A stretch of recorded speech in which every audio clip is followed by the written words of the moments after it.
I think one of the most common experiences that we have with creators of all sizes, doesn't matter if they're big, small, or in between, is that they have had some success, whatever that looks like for them and their channel. They've seen some growth happening, but at some point along the way, and it feels like it's typically around like year 2.5 as a very average number, like things start to plateau. And the things that the creator used to do that would get some traction are no longer getting traction. And it becomes a very frustrating time when you're like, what do I do next? What I used to do isn't working. How do I continue to keep this channel growing? What you need is a growth strategy that gets those results. And we're going to talk about that here today in this episode. Hey, welcome to the Video Creators Podcast presented by vidIQ. You know how you put a lot of time and energy into your YouTube channel for not nearly enough growth? Yep, we get it. We are here today to help you change that. Hello, creators. How are you guys? It's great to see you again for another Video Creators podcast episode like we do here every week, just to help you grow your business, your YouTube channel, and your audience all at the same time in a way that serves you and your family well, while you get to serve others and their families well through your business and your channel and your content. Get to reach more people, change their lives. And today I'm hanging out with two of the YouTube strategists on our team here at Video Creators. It's good to have both of you here. I'm looking forward to diving in and talking about this topic. It's one that we bump into a lot, and one we've even experienced ourselves on Video Creators channel. So this will be good. Every week, we want to introduce you to a creator who's doing something cool on YouTube. For this week's Creator Spotlight, we want to introduce you to Ben Marshall. And Sam, I think you're the one who worked with him. What's going on with Ben? Yeah. So Ben, we actually did a consultation and video labs. So he's just finishing up video labs. He's got a really cool channel about electric motorcycles, which I didn't even know was a thing. Wow. So really, really cool. He's got a lot of opportunities for storytelling and things like that. So we jumped on, did a creator spotlight the other day. So here is Ben sharing his story. Yeah, so my channel is Adventure Zone Zero. It's a travel channel that focuses on traveling with an electric motorcycle. I've been creating videos almost my entire life just as a hobby. I've been uploading videos on YouTube since 2010, kind of interstitially, not really committed. But I've always loved making videos. And I struggled the most with what I felt like was storytelling. I just didn't know what I was doing. I kind of felt like I was flapping my arms, more or less. I would look at all of the other videos that were really successful on YouTube, and a lot of them were what I would call like hit and run videos, where someone comes in, hey, here's 8 tips, and then boom, they're out onto the next video. It's like rinse and repeat. And for me as a filmmaker, as a creator, I'm like, well, I don't want to do that. I just want to tell good stories. Like that's what I want to do. And so I've been learning how to edit videos for years now, and I started to kind of look at storytelling. I took a few film classes in college. And I was like, okay, well, I have all these tactics. Like I know how to edit a video. I know how to frame. I know how to do composition really well. But again, I don't know how to tie all this stuff together to have a successful channel. And for me, that's what kind of pushed me over the edge was, okay, I see all these people, they're doing all these things. No one's really telling a story. They're just trying to get that quick view and that's it. Whereas I wanted to do something a little bit different, a little bit more longer lasting. So, what I learned in video labs was, okay, how do you strategically create that connection with someone so that they do come back and they become a part of your audience, and then become a part of your community, and then eventually part of your sales pitch, down the line. I would say that to look at video labs or any learning on YouTube, look at this as you're investing in yourself. There is a cost up front, but what you're getting, I feel, immediately and in the long run is well worth the price of admission for video labs. I think just having access to a community on Volley, that for that amount of time that you have access to other creators and other team members, to me, that's been invaluable. One of my most successful videos recently had a really great introduction, but that was workshopped through Volley with other creators, with other members of the video creators team. And without that, I would have really struggled going forward with that. So, you really can't put a price on the engagement that you guys, give all the creators. If someone's struggling with something, someone's there to answer it. Again, whether it's a team member or another creator. just so many of my own personal roadblocks have been kind of laid down because I had access to Volley. And, if I'm struggling with something in 3 months from now that maybe I didn't really think that I would have at the beginning of Video Labs, I have access to it. So I can go back, rewatch those videos. I mean, Tim's got a 45-minute video on storytelling on one particular part, and that's just one. Yeah. There are multiple long-form videos that Tim has, and it's not. And I've taken other courses before, and it's not just Tim talking to a camera with nothing else. It's very entertaining. It's engaging. The worksheets that you guys have attached to each video, the action plans that you have, it's more than just sitting down and watching a video. It is 100% a course that goes through how to take all these little tactics that you may have learned creating videos over the last weeks, months, years, whatever, and helping you come up with a plan, a strategy on how to implement certain tactics in certain situations that will get you traction and to get you momentum on the platform.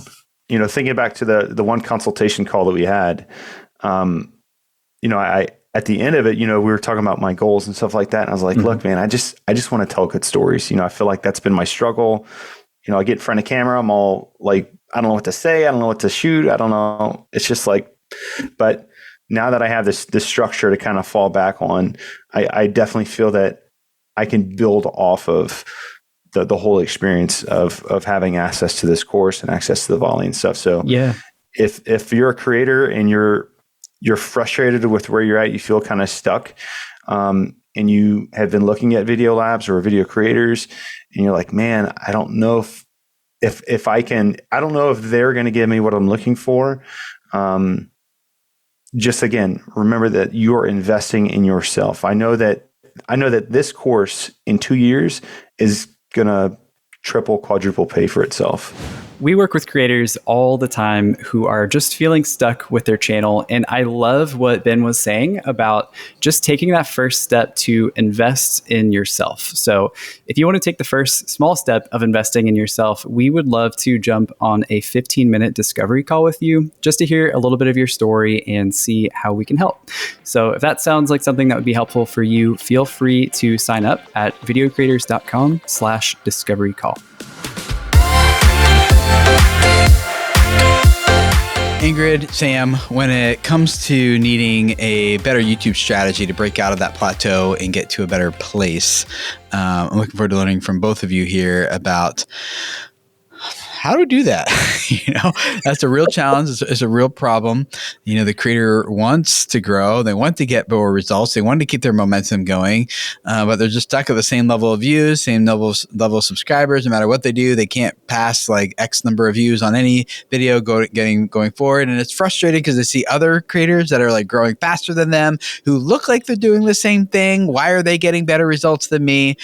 And it just gets frustrating when you're just stuck. You don't see the growth, and or worse, over time there's a decline that becomes so deflating. Especially maybe even on a personal level, you're just like, do people not like me anymore? Do they not care about my content? Am I not delivering value to people? And it can certainly start to have a like identity type of thing, depending on how healthy you are as an individual, maybe. But yeah, I've certainly seen that play out for many people and have experienced that myself as well. So, Ingrid, what have been some of the causes and solutions and things that you have found with that? Yeah, this is, I was actually just talking to a large channel today that's actually going through this. And we see it all the time with creators. And it is a real source of frustration because you got into this first off to have fun, right? And you going along, you have a couple things that started working for you. You think you have everything going right. And then all of a sudden things just kind of level out. So, I usually like to look at what they've been doing recently and then also what they've done in the past, and then see if there are any patterns. I feel like that's always a great starting point. What about you two? Yeah, I totally agree. I think it's Yeah, I think the first thought that I have, because I have a lot of thoughts right now. I think the first thought, They're all competing to get out at the I know, same it's time. like, what do I want to say first? I think the first thought is YouTube, I think, is a really emotional thing. Like, it's like, Ingrid, like you were saying, you know, it kind of starts with there's not really much of an expectation and you're just kind of having fun with it and you're making videos. And then as you grow this thing and you're kind of putting yourself out there, you know, we talk all the time about things like primal branding and really trying to make a connection between the creator and the viewer. It can feel really vulnerable doing things like that. And so if you aren't seeing growth, or if any, maybe you're seeing a, you know, kind of a downward trend, it can be really discouraging to move forward from there. So I think given that, I agree with that, Ingrid. I think it's so important to go look into your analytics and go look into your numbers, because if you start kind of looking ahead and you're standing on a foundation of data and facts, and you can start here and look at the data and then make some data-driven decisions to push you forward, I think it helps a lot to kind of solidify some of the decisions that you're going to make and help push you forward with data and facts, and not just, you know, kind of swinging for the home run and hoping you get it. I think it helps a lot just to have that foundation getting started. I'll play devil's advocate here a little bit. Maybe not devil's advocate, just more of a like clarification maybe. If you've been doing the same thing over and over again, you got your style, you got your format, you got everything down, doesn't all the data just kind of like reflect what is and not necessarily what needs to be?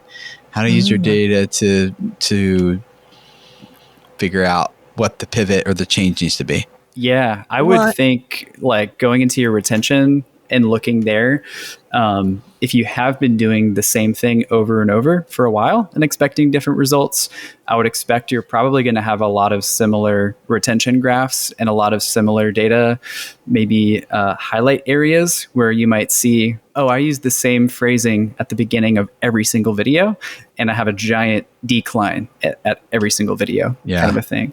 So I think there are some key areas where you can go in and look and see kind of across the board, oh, I like every single video, I have these kind of negative viewer signals being shown. So I can work on these areas and fix these to kind of get out of that rut. I think, yeah, you can look at those audience retention graphs and kind of see like where are the things that aren't working.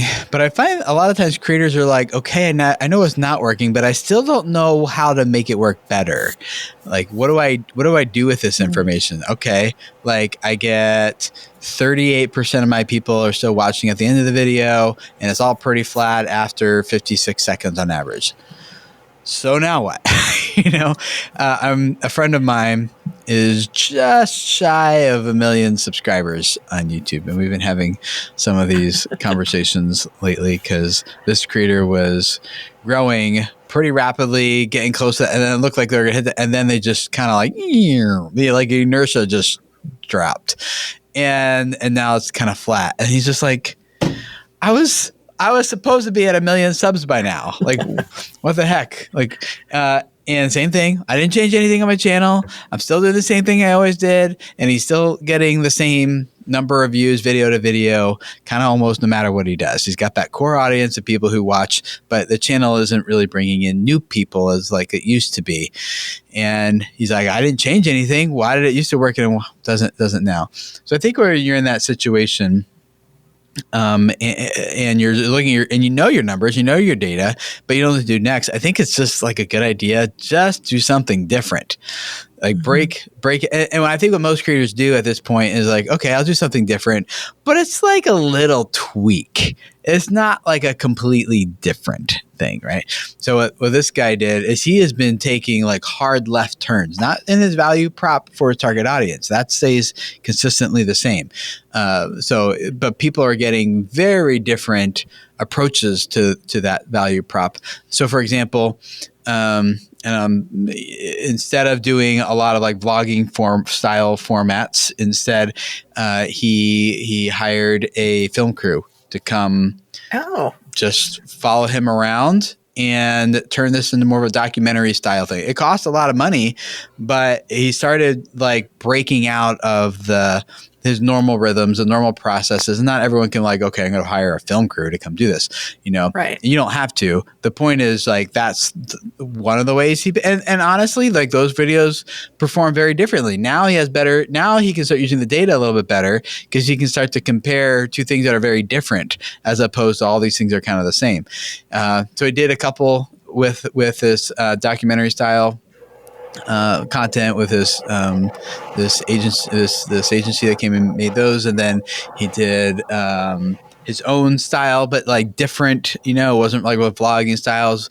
So he just kind of like playing around, and then I haven't watched it yet. He just texted me another one recently. I'm like, okay, now I'm trying this. And it's like another completely different idea. And so I think when you get in those plateau things, because some of the stuff that he's trying, I'm like, I think you noticed that, but you're probably the only one who notices that. And you're like, yeah, I think you're right because the data is like they're still performing the same. So, yeah. So I don't mean like to you notice the little differences, but it's just got to be like very different approaches, and then you can start using data better, and it sparks new creativity and in ways that you hadn't sparked before. But what I love about what you just said, Tim, is it feels like he put himself in an uncomfortable position, maybe. So used to doing it a certain way, right? And then having a film crew come out, which I'm sure felt really odd, right? What's interesting? I don't want to give too much away because of this person, but I'm trying to mentally guess who this is. The film crew actually sparked a whole new revenue stream for him, actually. Interesting. More so than it had an impact on the channel, which is interesting. But, wow. Yeah. But yeah, so try new things. Don't just keep doing the same thing. But I think, paying attention to your data, your analytics, and then how do you beat yourself, beat yourself up, but do better, perform better than the last one.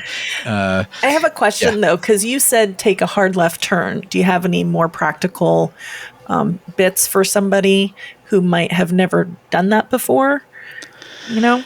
I don't know if I have practical tips, but like we tried doing this at Video Creators several times before we discovered that our channel doesn't really feed into our business like we thought it did. Mm-hmm. And once we started paying attention to the funnel numbers anyway. Mm-hmm. And then at that point we're like, put a lot of energy into this for not a lot of results here. Let's put this energy into other things like the podcasts and discovery calls and things like that.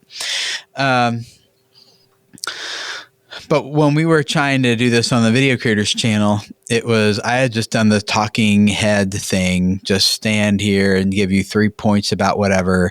I did that for like 10 years or something. And that's way more than like the 2.5 years I'm kind of taking a guess at, So the fact that a lot worked as long as it did is kind of impressive. But it eventually stopped working. And so we started experimenting like, well, let's just do voiceover videos that's primarily with B-roll. What if we did that? What if we switched more to like storytelling format rather than like listicles and teaching and how to use your data type of stuff? Like what if we did more creator profiles and just told their story of how they grew? I did a whole series on how they got 1 million subscribers, and I went out to different creators who had done that and spent a day with them just filming their story, so I tried a lot of different approaches, and some of them I think for the core audience, it continued to keep the core audience engaged because it was fresh and different. But I don't think it really contributed to like, oh, here's the next wave of growth on our channel. And that's okay. I think we stopped before we got there, but that was kind of the process looked like for us, is same value for the same audience, but delivered in different ways. Speaking of delivering it in different ways, I'm thinking like from a discoverability perspective, because really if you want to break out, we need to kind of maybe bring in some newer people to the channel, right?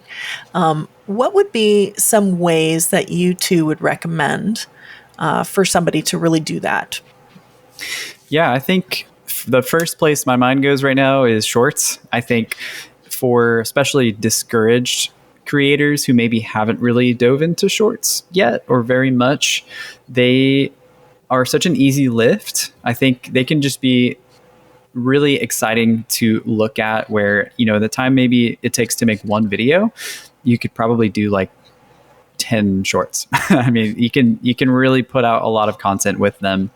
But I think there are just so many people consuming shorts right now that it's just an easy way to get in front of a new audience. I think it can really expedite that process. And you can make a lot of them too for not a whole lot of effort.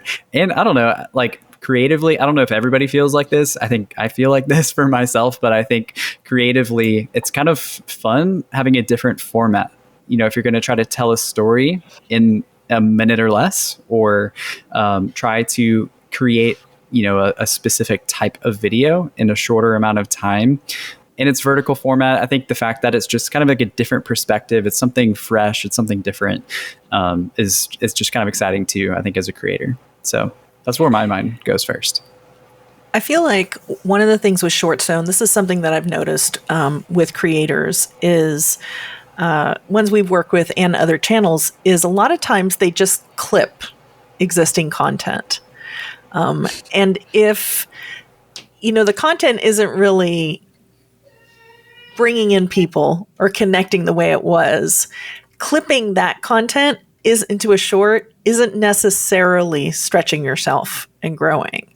So I would encourage you to take an opportunity to try something totally different. Something like Sam said is a little bit of an easier lift, something that, maybe you can get a little uncomfortable because maybe you can do it for 20 seconds, versus filming a long video.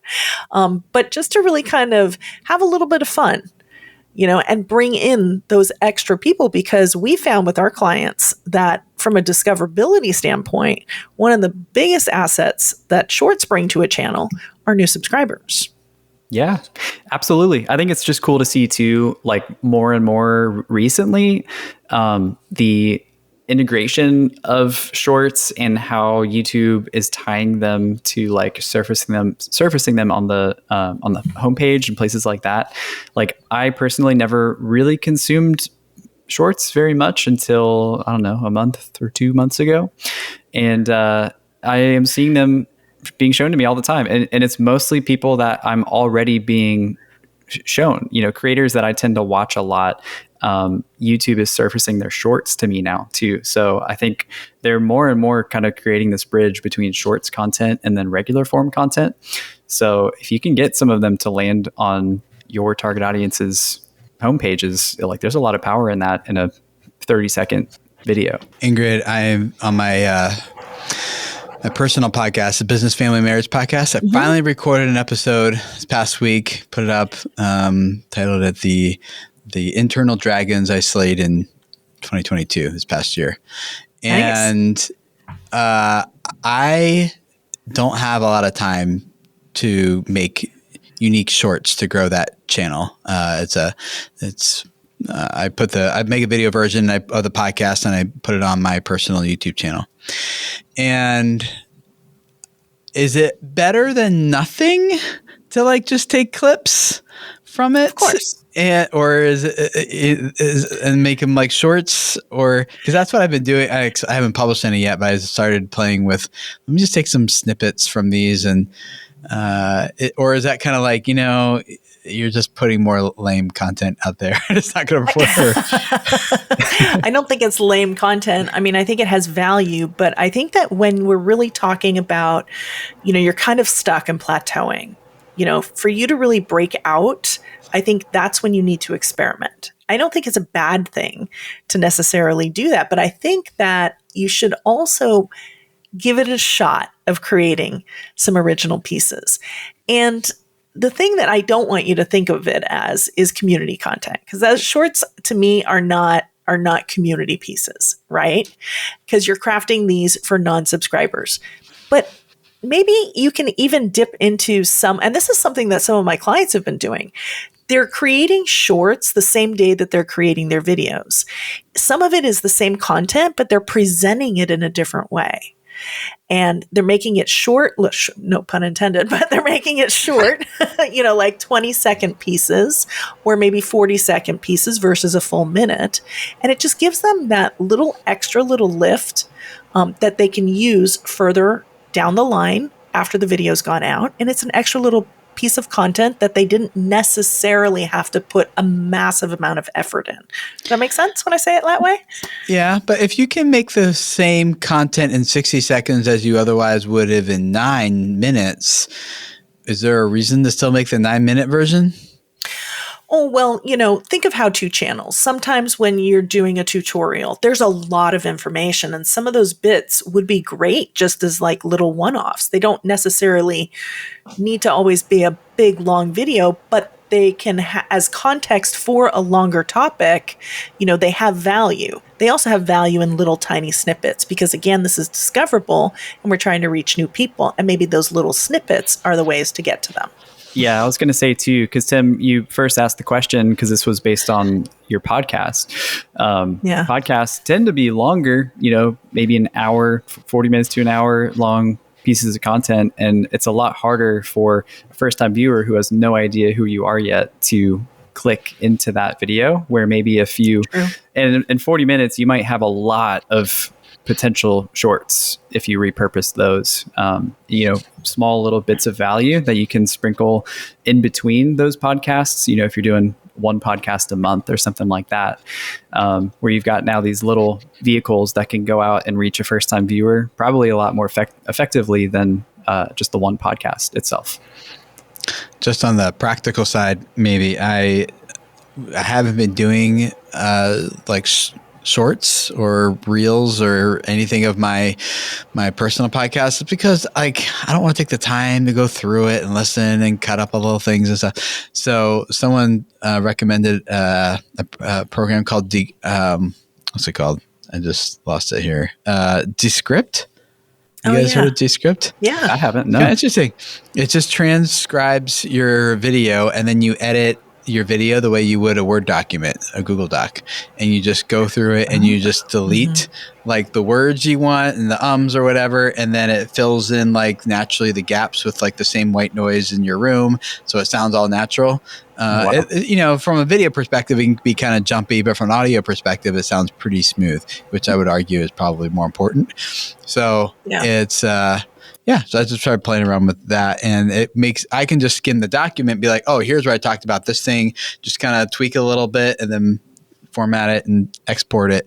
It goes a lot faster now than having to like listen to the whole thing over again, Totally. I hate listening to myself twice. I don't even listen to these episodes. But it's also like a personal project, so I don't really feel like I should hire someone else to do it. Like there's no business model around it or anything. It's just like so I feel like I should just do it myself. Makes me feel like you have a secret YouTube channel if you're talking about shorts for that podcast. I just thought it was a podcast. It's not that secret. It's youtube.com/Tim Schmoyer. So not that secret, but there's not much over there either. I mean, I did 4 episodes last year. So it's, this year. Last year. Yeah. 2022. So I got to get used to this. I love that. So what other types of discoverable strategies would you have to recommend to somebody who feels like they've kind of been plateaued and needs to break out? I probably would ask them first, who else is inspiring you in the space? Are there similar channels to yours that maybe go after the same target audience or the same type of people that you like to watch? Maybe they're seeing some success. And I wouldn't encourage them to copy their videos, but I would try to, because we've talked about the homepage, we're talking about shorts and the shorts shelf, but I think the suggested feed is also a really underutilized opportunity. I think it's pretty overlooked.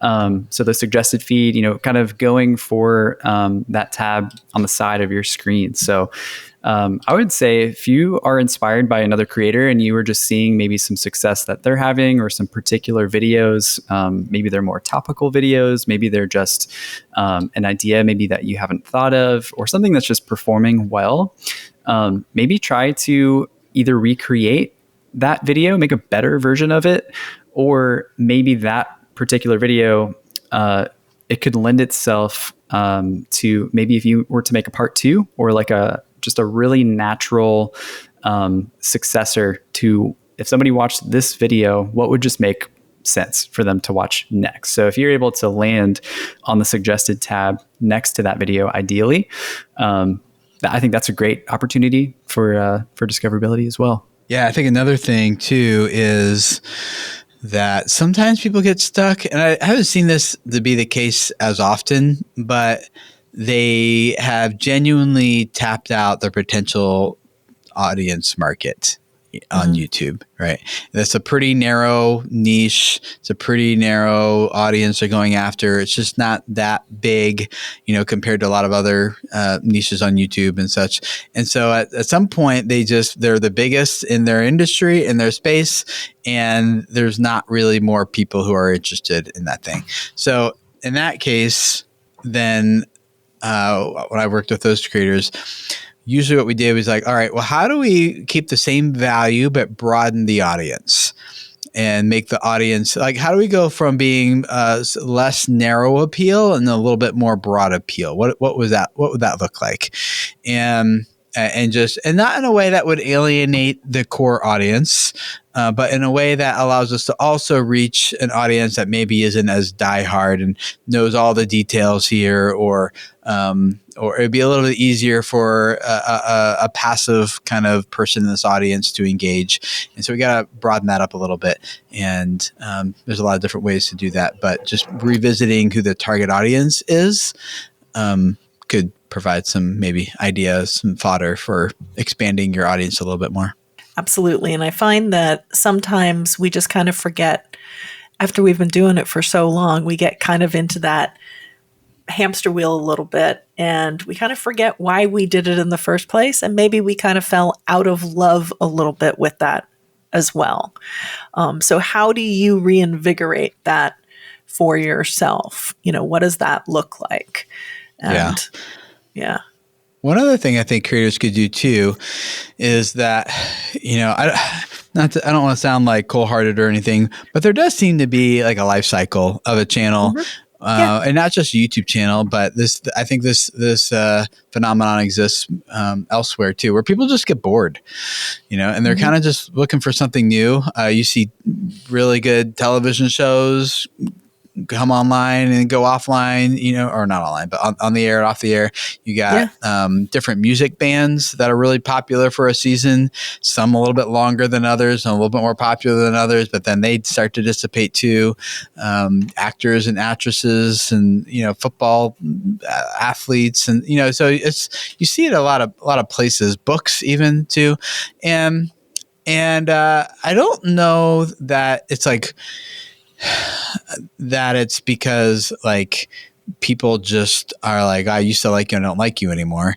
I think they just like the brand needs to be refreshed.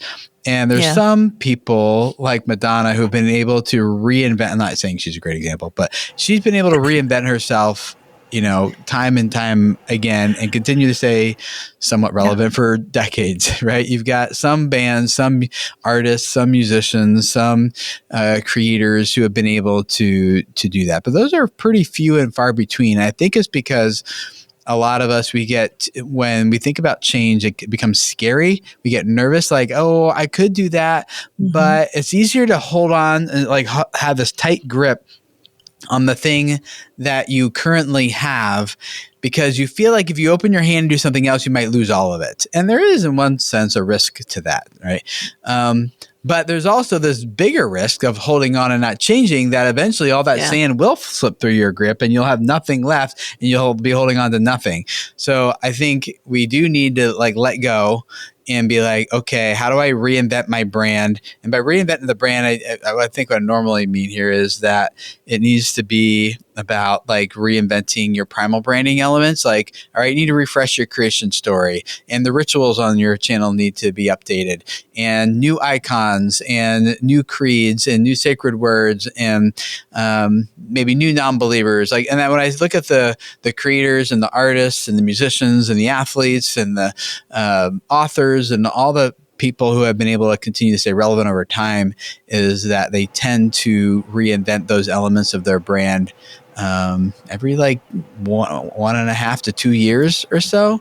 And that keeps people interested. There's something new and fresh here now. And it's almost like a whole new brand, but it's not. It's like someone I already have some history with, which makes it even like Oprah, I think could be a good example of that. She's continued to do that for years, where it's come from like one thing to like a mental health thing to like book club thing. You know, there's she's been taking a stand for different things and representing different things over time. So what I that's a harder heard thing to do there, what I heard was the key is not to do the same thing over and over again. Switching it up can be a really healthy thing, because if you do the same thing over and over again and expect different results, it doesn't work. Right. That's what we're saying.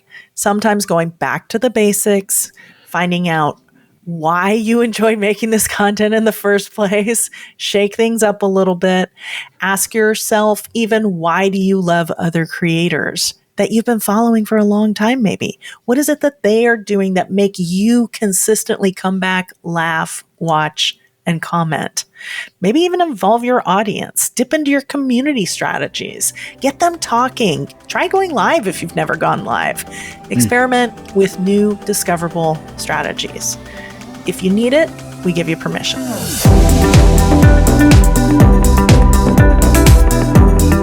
We love to leave you here with a power tip here at the end. And this week, it's about increasing your reach to new audiences. You can actually dub your videos now.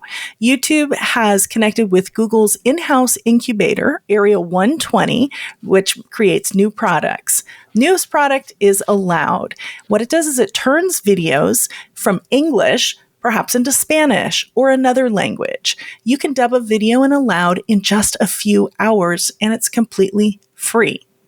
80% of the world doesn't speak English, so this is a massive opportunity to reach a new audience, all with just your one video that you created initially. You can sign up on the waitlist on allowed.ai to become a trusted tester. The way it works is in the video settings, there will be an audio track option, and from there, you'll find the languages available. We'll leave the link in the description below. Thank you for joining us for another Video Creators Podcast episode. We look forward to seeing you next week. We're going to talk about the things you need to focus on to really spark growth on your channel. We kind of talked about here some of the things that you need to do to pivot and grow when you've stalled. But what are some of those things that actually you can do those things you need to focus on to really spark new growth into your channel? We'll talk about that, and we look forward to seeing you then. Thanks for hanging out. Bye.